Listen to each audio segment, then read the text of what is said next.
વિદ્યાર્થી મિત્રો, ધોરણ 8 સામાજિક વિજ્ઞાન, આકાશ પટેલ એન્જલ ગ્રુપ ટ્યુશન. વિદ્યાર્થી મિત્રો, આપણે પાઠ 3 છેલ્લે લેક્ચરમાં જોઈ લો. હવે આજે પાઠ 4, વેપારી શાસકો કેવી રીતે બન્યા. બરાબર. હવે તમને કીધું છે કે પુસ્તકાલયમાં વાંચન કરતા હતા જય અને મિતાલી, બે બિલાડી અને વાંદરાની બાળ વાર્તા વાંચીને એકબીજાની મજાક કરતા હતા. બાજુમાં બેઠેલા વર્ગ શિક્ષકે જણાવ્યું, બાળ મિત્રો, આ એક નીતિ છે. બેની લડાઈમાં ત્રીજો જ ફાઈ જાય. બે જણ ઝઘડે અને ત્રીજો ફાઈ જાય. બરાબર. અંગ્રેજોએ આ નીતિથી ભારતમાં રાજ્ય વિસ્તાર વધાર્યો હતો. હવે સર એ કેવી રીતે જયે સવાલ કર્યો. વર્ગ શિક્ષકે કહ્યું, સારું, ચાલો વર્ગમાં હું આજે તમને ભારતમાં આવીને અંગ્રેજો કેવી રીતે ભારતીય રાજાઓ પર પોતાની હુકુમત સ્થાપી તેની વાત કરું. પેલી એક વાર્તા છે, બે બિલાડી ઝઘડે છે અને ત્રીજો વાંદરો જે છે એ ફાઈ જાય છે. બરાબર. અંગ્રેજોની પણ આવી જ એક નીતિ છે. 18મી સદીના અંતમાં ભારતમાં રાજનૈતિક સ્થિતિ પર અંગ્રેજો એક નવી રાજશક્તિ તરીકે ઉભરવા લાગ્યા. હવે અંગ્રેજોએ ભારતમાં એમ કહેવાય છે કે પગ પેસારો કરવાની શરૂઆત કરી દીધી હતી. બરાબર. રાજશક્તિ તરીકે એમ કહેવાય કે ભારતમાં એ લોકોની શરૂઆત થઈ ગઈ હતી. તમે જાણો છો અંગ્રેજો ભારતમાં શું કરવા આવેલા? હા, આપણે જાણીએ છીએ. અંગ્રેજો ભારતમાં માત્ર વેપાર કરવા માટે જ આવેલા. એમનો એક જ ઉદ્દેશ હતો કે ભારતમાંથી વેપાર કરવો અને જે નફો મળે એ નફો આપણે આપણા દેશમાં લઈ જવો. તો શરૂઆતમાં અંગ્રેજોને ભારતીય પ્રદેશોમાં વેપાર કરવાની સત્તા મેળવવાની હતી. તો પછી આખા ભારતના શાસક એ લોકો કઈ રીતે બન્યા? તો આવી તો અનેક બાબતો અંગ્રેજ શાસન સાથે જોડાયેલી છે. ઘણી બધી ચર્ચાઓ, ઘણી બધી ઘટનાઓ અંગ્રેજો સાથે જોડાયેલી છે. ભૂતકાળના સમયમાં મૂળ તો તેમનો વેપાર વધારવાનો હતો. મૂળ તો હેતુ છે, મેં તમને આગળ કીધું એ જ, કે મૂળ અંગ્રેજોનો ઉદ્દેશ કે વેપાર વધારો. સરળતા માટે રાજકીય વગ વધારવા તેમણે અંગ્રેજ રાજનીતિ અપનાવી. અંગ્રેજ રાજનીતિ એક છે એમને ડિવાઈડ એન્ડ રૂલ. અંગ્રેજોની આ એક નીતિ હતી, ભાગલા પાડોને રાજ કરો. બરાબર. આ નીતિથી એમણે શરૂઆત કરાવી. વેલેસ્લીની વિસ્તાર યોજના, મેઇન મુદ્દો હવે ચાલુ થાય છે, સવાલમાં પણ છે. બરાબર. વેલેસ્લીની વિસ્તાર યોજના વિશે માહિતી આપો. વેલેસ્લી ગવર્નર જનરલ બનીને પહેલો ભારત આવ્યો ત્યારે ઇંગ્લેન્ડ અને ફ્રાન્સ વચ્ચે સ્પર્ધા ચાલતી હતી, હરીફાઈ. બરાબર. ભારતમાં ફ્રેન્ચો તાકાતવાર ન બને તે માટે ભારતના દેશી રાજ્યોમાં એમણે અંગ્રેજ સત્તાનો શું પગ પેસારો કરવા વેલેસ્લી એક યોજના બનાવી. એટલે ભારતમાં ફ્રેન્ચો તાકાતવાર ન બને એટલે આ લોકોએ શું કર્યું કે દેશી રાજ્યો જે રાજાઓ હતા, બરાબર, એ રાજાઓમાં અંગ્રેજ સત્તાનો પગ પેસારો કરવા વેલેસ્લી જ્યારે આવ્યો તેણે યોજના બનાવી જેને સહાયકારી યોજના કહેવામાં આવે છે. એટલે સહાય આપે. બરાબર. એમ આ યોજના સ્વીકારનાર દેશી રાજ્યોને પોતાના રાજ્યમાં અંગ્રેજ લશ્કર રાખવું પડે. સહાયકારી યોજનામાં શું, અંગ્રેજો જે લશ્કર મોકલે રાજ્ય માટે એ ત્યાં રાખવું પડે. સૈન્યનો ખર્ચ જે તે દેશી રાજ્યો ઉપાડવાનો, પણ જે ખર્ચો થાય એ કોના માથે? રાજ્યના માથે, એટલે રાજા. બરાબર. સાથે દરેક દેશી રાજ્યમાં એક અંગ્રેજ પ્રતિનિધિ રહેતો, જે મેઇન બરાબર મંત્રી હોય એનો પ્રતિનિધિ પણ રહે. આમાં અંગ્રેજોનું સૈન્ય અને તેમના પ્રતિનિધિ સચવાતા. એટલે અંગ્રેજોને શું બધી ખબર પડી જાય કે રાજ્યમાં શું છે ને શું નહીં, શું ચાલે છે. બરાબર. સામા પક્ષે દેશી રાજ્યોને અંગ્રેજ સૈન્ય મળતું ઉપર તેનો ઉપયોગ કરી શકતા નહીં. બરાબર. એક માત્ર ને માત્ર એ જે સૈન્ય છે એ અંગ્રેજોનું જ કાર્ય કરે. અંગ્રેજો કે એ પ્રમાણે કાર્ય થાય સૈન્ય. વેલેસ્લીની સહાયકારી યોજનામાં ભારતના અનેક રાજ્યો ભોગ બન્યા. એ વેલેસ્લીની આ એક નીતિ હતી કે ભારતમાં વેપાર વધારવા માટે આ એક ષડયંત્ર, જેમાં નિઝામ, આ રાજાનું નામ છે, મૈસૂર, અયોધ્યા, ગાયકવાડ, મરાઠા, આ રાજ્યોનું નામ છે, વગેરે રાજ્યોનો સમાવેશ થાય છે. દેશી રાજ્ય માટે સહાયકારી યોજના એટલે મીઠા ઝેર જેવી હતી. મીઠું મીઠું બોલીને કામ કરાવી દેવું. અંગ્રેજોની પણ આ નીતિ. બરાબર. મીઠા ઝેર સમાન. આ જે યોજના વેલેસ્લીએ બનાવી એ મીઠા ઝેર સમાન કહેવાય છે. બરાબર. શરૂઆતમાં રાજવીઓને એવું લાગતું કે આ આપણા માટે સુરક્ષા અને મદદ છે, પરંતુ ધીરે ધીરે વાસ્તવમાં તો તે ગુલામીનો જ અનુભવ કરાવતું હતું. બરાબર. વાસ્તવમાં તો આપણે શું હતા? ગુલામી તરફ જ જઈ રહ્યા હતા. વેલેસ્લીની આ વિસ્તાર યોજનાનો પ્રથમ શિકાર, પહેલો જે શિકાર કર્યો નિઝામ રાજા હૈદરાબાદનો. બરાબર. એ આ પહેલો વેલેસ્લીની આ વિસ્તાર યોજનાનો શિકાર બન્યો. પછી મૈસૂર, અયોધ્યા, તાંજોર, કર્ણાટક બધા ધીમે ધીમે એક પછી એક બરાબર આ સહાયકાર યોજનાના શિકાર બન્યા.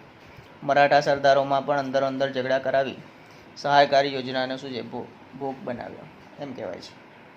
મરાઠાઓ સાથે લડાઈ કરીને નિઝામને ભારે નુકસાની વેઠવી પડી. ખુવારી એટલે નુકસાની બરાબર. આથી તેણે સૌથી પહેલાં બરાબર આ યોજના શું છે સ્વીકારી.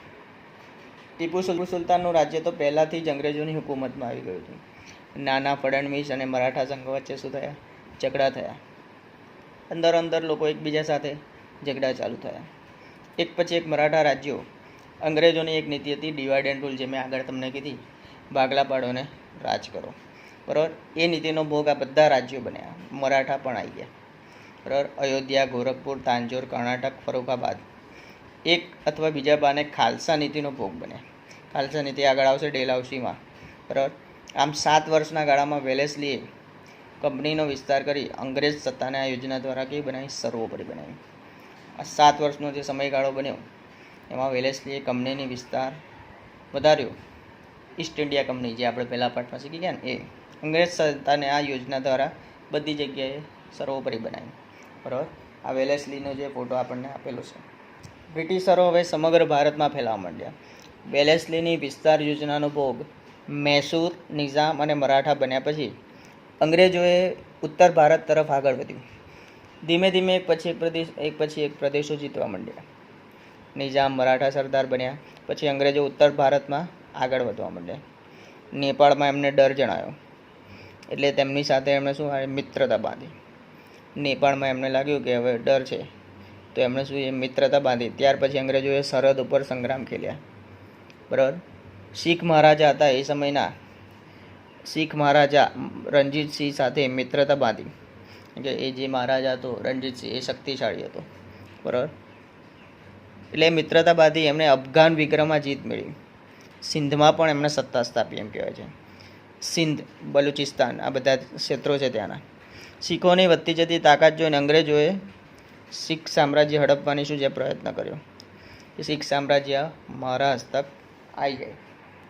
પરંતુ જ્યાં સુધી પંજાબમાં રણજીતસિંહનું રાજ્ય હતું ત્યાં સુધી અંગ્રેજોને સફળતા મળે તેમ હતી નહીં. કારણ કે અંગ્રેજોને ખબર હતી કે આ મહારાજા રણજીતસિંહ સામે એમનું કશું ઉપજવાનું છે નહીં, કારણ કે એ શક્તિશાળી શાસક હતો બરાબર. અંગ્રેજો એ જીવ્યો ત્યાં સુધી એમનામાં માથું મારી શકે એમ નહોતો બરાબર. હવે જ્યાં સુધી મહારાજા રણજીતસિંહ સાથે એમને શું કરવી પડી, અંગ્રેજોને દોસ્તી કરવી પડી. રણજીતસિંહ એ સમયમાં શક્તિશાળી શાસક હતો, બહુ શક્તિશાળી શાસકમાં એની ગણના થતી હતી. રાજ્યના રક્ષણ માટે યુરોપીય અફસરની મદદથી એણે એક મજબૂત સેના ઊભી કરી હતી.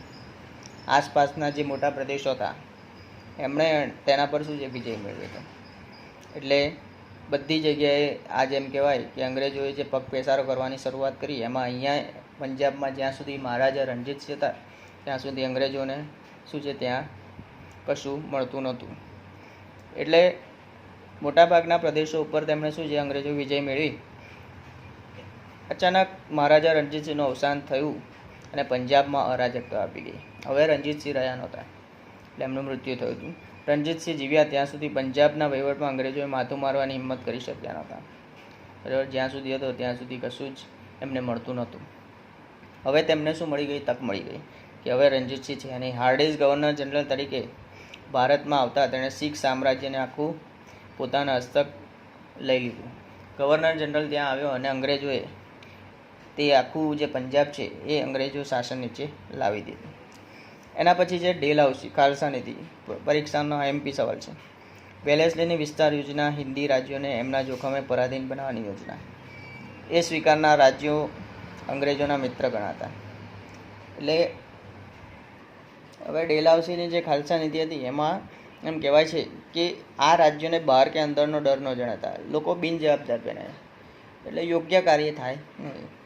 તેમનો વહીવટ કથળ્યો, જેમ તેમ શાસન ચાલે એમ કહેવાય. રાજાઓના આવા વલણને કારણે રાજ્ય વ્યવસ્થામાં ગેરવ્યવસ્થા ઉત્પન્ન થઈ બરાબર.